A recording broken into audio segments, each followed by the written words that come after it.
Saudara sejak Haleluya, amin. Kepada Tuhan,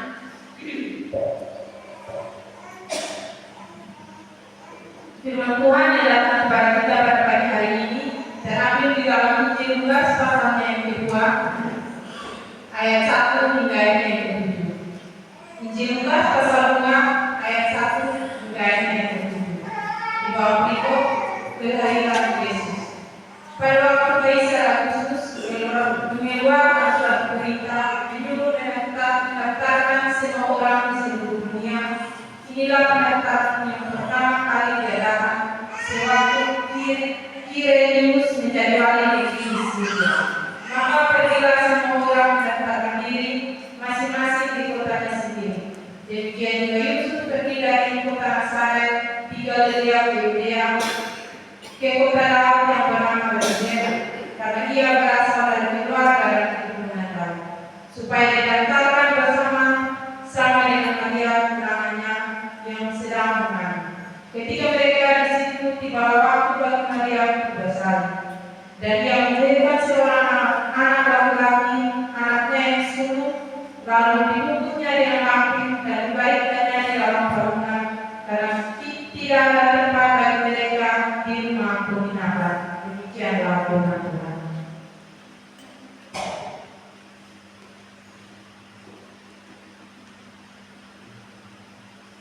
Shalom. Shalom. Kita sudah memasuki masa-masa Pranata. Dan di masa-masa Pranata ini, tetangga kita di sebelah menyebut sebagai masa-masa Advent.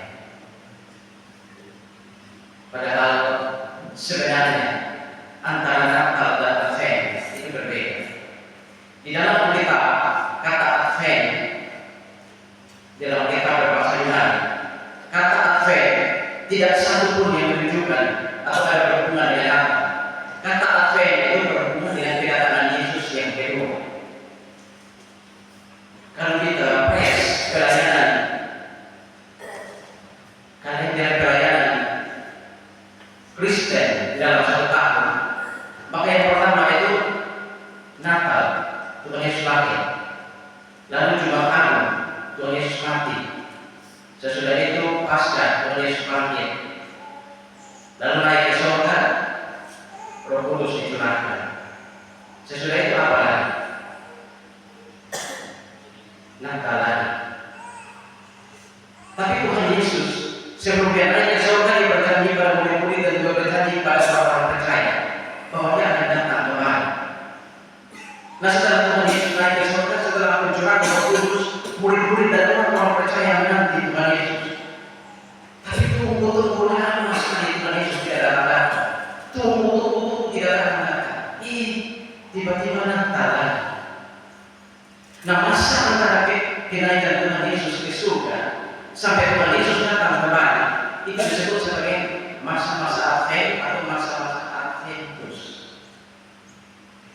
Gara-gara antara masa-masa Adventus atau Advent dan Natal itu berdekatan, lalu tetangga kita yang sebelah mengatakan bahwa kalau kita berada di bulan Desember itu kita masuk di masa-masa Advent.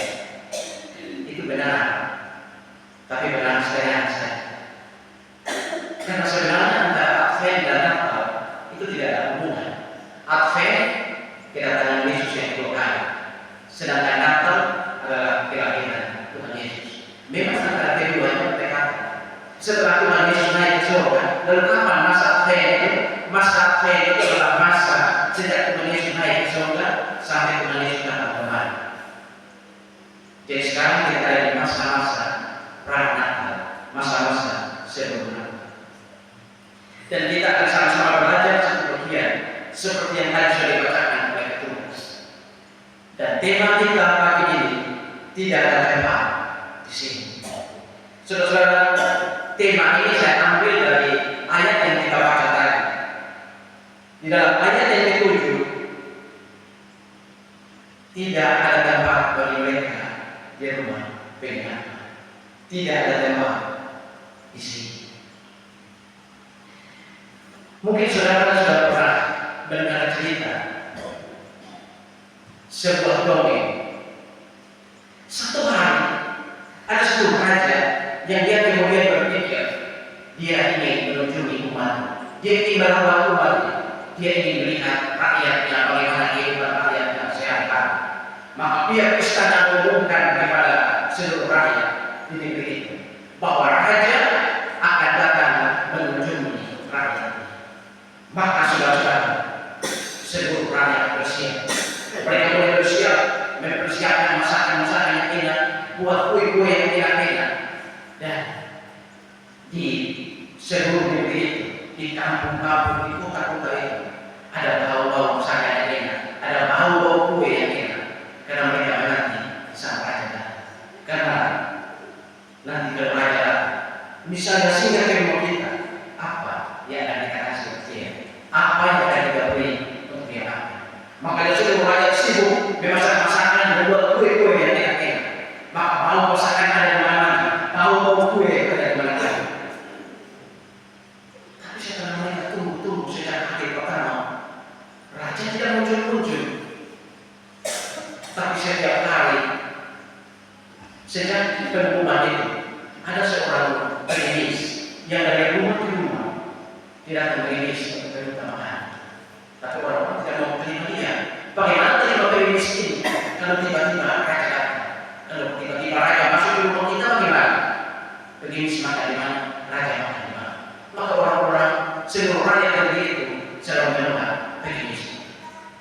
2 minggu raja tidak datang, 3 minggu raja tidak datang, 1 bulan berlalu raja tidak datang.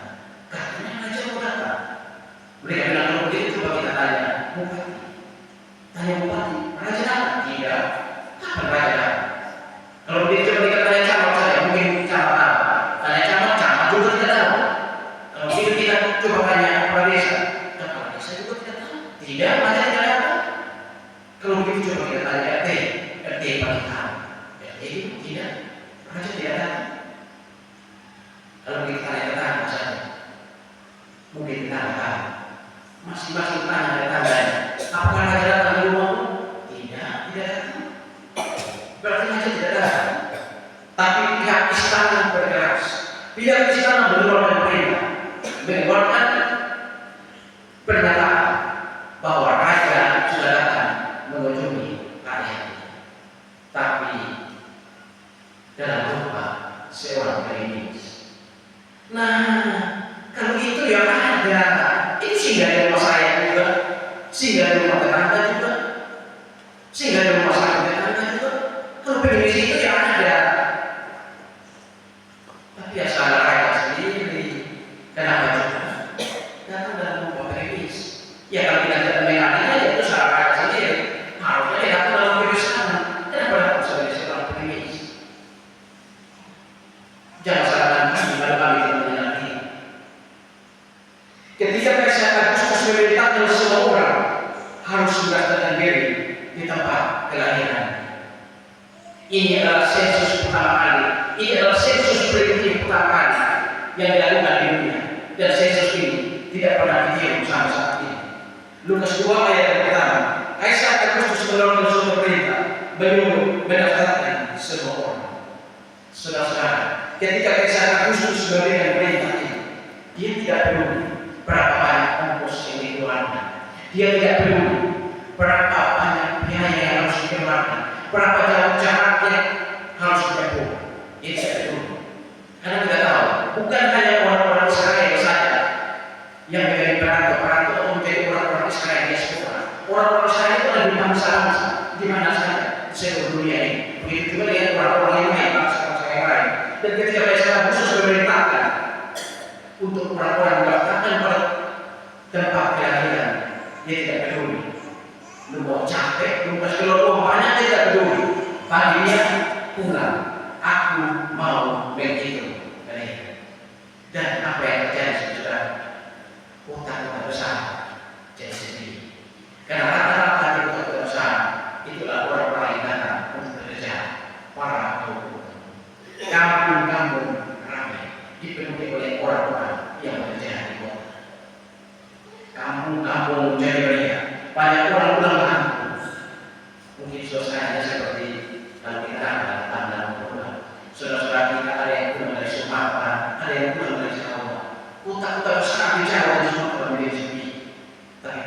mengampuni kita menjadi ramai.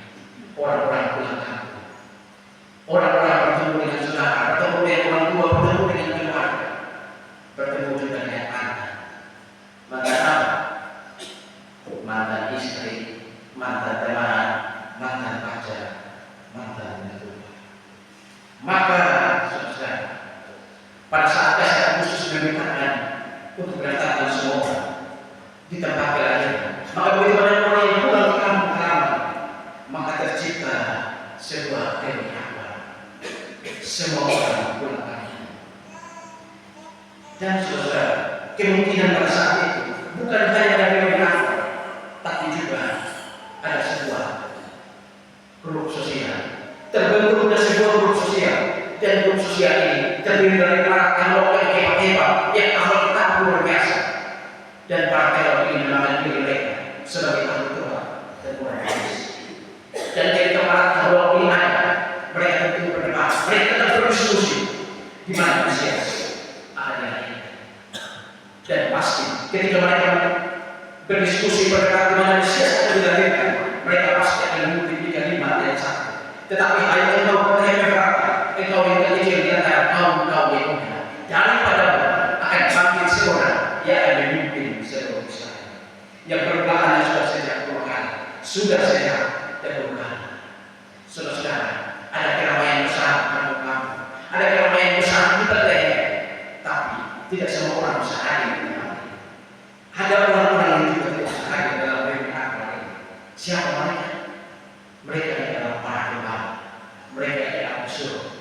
Karena para gembala ini, mereka harus menjaga domba mereka. Salah, bukan menjaga domba mereka, tapi menjaga domba Tuhan mereka. Mereka adalah orang-orang tertua, orang-orang yang tidak punya masa depan, orang-orang yang masa depannya gelap, segala malam pada binatang. Orang-orang ini, mereka tidak bisa kaya dalam pemberitaan mereka. Tetapi saudara, sementara orang sedang berjumpa dengan teman-teman, bercerita tentang hal-hal di masa lalu, dan mereka tahu apa. Sementara ada grup sosial yang terdiri dari keluarga dan orang-orang Kristen yang berdebat dengan Mesias akhirnya. Sementara semua itu terjadi, sementara itu Mesias datang. Ayat 6. Ketika mereka tiba di situ, tibalah waktunya bagi mereka untuk berserah. Tapi saudara, karena sedang berlangsung penyihatan, maka penyihatan penuh, rumah-rumah penuh, tidak ada tempat, tidak ada tempat rumah penyihatan untuk mereka. Lukas 2 ayat 7, tidak ada tempat bagi mereka. Tapi saudara, apakah memang betul-betul tidak ada tempat, tidak ada makanan bagi mereka di rumah penyihatan atau bahkan di rumah penuh? Memang pada saat itu terjadi keramaian besar, terjadi satu reuni akbar, warung-warung menjadi ramai, kafe-kafe menjadi ramai, penginapan-penginapan penuh. Tapi apakah memang benar tidak ada satu kamar, tidak ada satu kamar kecil pun untuk melihat yang khusus? Rasa-rasanya tidak. Rasa-rasanya kamarnya di rumah penyihatan atau di rumah penuh ada kamar untuk melihat yang Yesus. Tapi kalau kita menyatakan bersih tidak ada ruang, tidak ada tempat bagi mereka. Karena benar-benar dua raja ini, Maria dan Yusuf, penampilan mereka terlalu kotor, penampilan kehidupan tidak menjadi sedang kehidupan. Mungkin Yusuf datang ke rumah penyihatan, dia katakan, Tuhan, ada kamar Tuhan. Penginapan yang dia tidak, coba sebelah sana. Dia masuk ke penginapan yang lain, Tuhan, permisi, ada kamar di sini, Tuhan, istri saya memperhatikan. Sama juga. Dia lihat orang yang tidak menjadi kehidupan Tuhan. Tidak ada Pak, coba sebelah sana. Begitu kemudian dia rumah dulu, ketika dia diminta,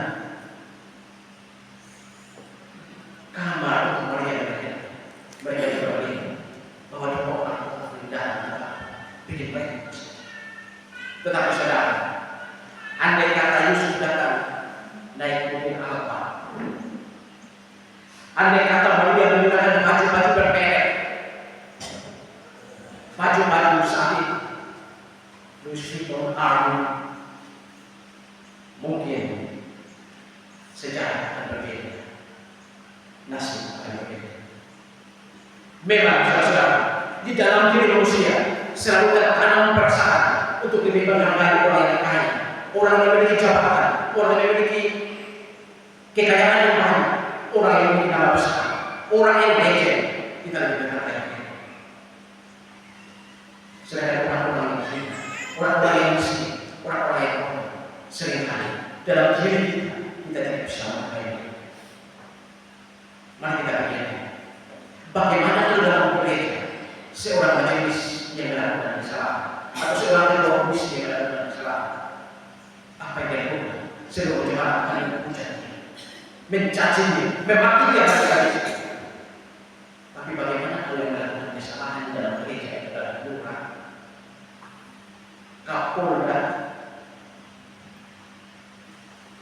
kapolres, atau seorang kepala dinas? Apa yang akan kita lakukan?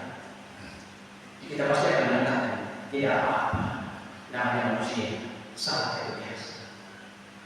Seringkali kita tidak bisa menghargai orang-orang yang punya jabatan, kekayaan, dan kekuasaan. Dan kita tidak bisa menghargai orang-orang yang miskin, orang-orang kecil, orang-orang hina, orang-orang yang dalam penderitaan. Tapi itulah manusia. Itulah sifat dasar manusia. Dan saudara, ini juga yang membuat Maria dan Yusuf tertolak ke kanan kiri. Andai saat itu kita ada di sana, mungkin kita akan berteriak, Yusuf, Maria, mari lahirkan Yesus di rumahmu, di rumahmu. Ketika kita menonton film Tuhan Yesus, kita juga jengkel dengan orang-orang yang menonton film itu. Kita jengkel dengan pemilik apa yang menolak lahirkan Yesus. Kadang-kadang hati kita mau berteriak, bodoh, terima mereka. Itu bukan bayi biasa, itu Tuhan.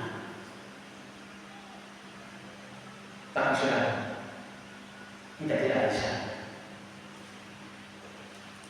Itu adalah benar. Dan sejarah benar. Di kedatangan yang pertama, Tuhan Yesus mengidentikan diri dari orang-orang hina, orang-orang miskin, orang-orang apa, dan orang yang terburuk. Makanya yang kedatangan pertama, dia terbaik. Bukan saja oleh rakyat biasa, bukan saja oleh jemaat biasa, tapi dia juga disampaikan oleh ahli Tuhan dan orang Kristen. Ahli-ahli Tuhan yang awal kitab luar biasa, yang di tangan mereka diganti mereka ada guru kitab yang mereka diganti. Mereka hafal kitab luar biasa. Bahkan ketika Herodes bertanya kepada mereka, di mana Yesus akan dilahirkan, dengan cepat mereka di Betlehem Efratah.